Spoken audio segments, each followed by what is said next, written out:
বিশ্ব রাজনীতিতে এক নজিরবিহীন মেরুকরণ শুরু হয়েছে। পারস্য উপসাগর থেকে শুরু করে আটলান্টিক মহাসাগর, সবখানেই এখন বারুদের গন্ধ। ইরানের ওপর সম্ভাব্য মার্কিন ও ইসরায়েলি হামলা রুখতে এবার প্রকাশ্যেই ময়দানে নেমেছে বিশ্বশক্তি চীন এবং রাশিয়া। এতদিন যা ছিল পর্দার আড়ালে, এখন তা প্রকাশ্য।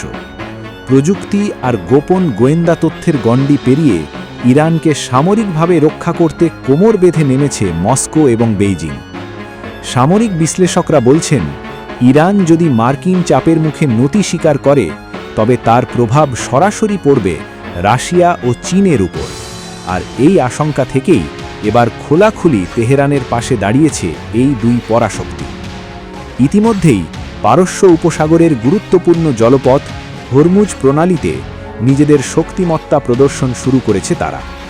চীন পাঠিয়েছে তাদের বিধ্বংসী ক্যারিয়ার কিলার নৌবহর। অন্যদিকে রাশিয়ার শক্তিশালী যুদ্ধজাহাজগুলো অবস্থান নিয়েছে ওমান সাগরের কাছাকাছি।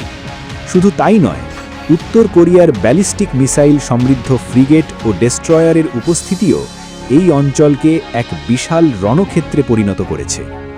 ওমান সাগরে মার্কিন বিমানবাহী রণতরণী আব্রাহাম লিঙ্কন যখন যুদ্ধের প্রস্তুতি নিচ্ছে, ঠিক তার বিপরীতে পারস্য উপসাগরে শক্ত অবস্থান নিয়েছে চীনা নৌবাহিনী।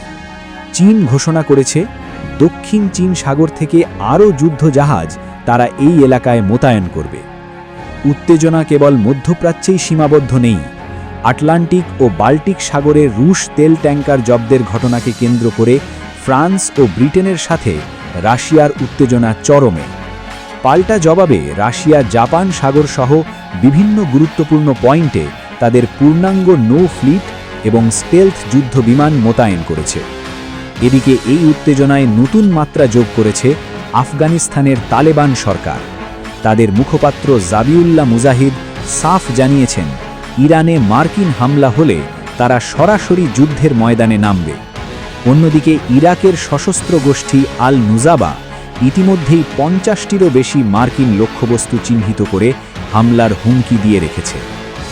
ইসরায়েল ও যুক্তরাষ্ট্রের বিপরীতে ইরান, চীন, রাশিয়া এবং উত্তর কোরিয়ার এই জোট বিশ্বকে এক ভয়াবহ যুদ্ধের দ্বারপ্রান্তে দাঁড় করিয়ে দিয়েছে। কূটনৈতিক সমঝোতা নাকি এক মহাপ্রলয়, বিশ্ব এখন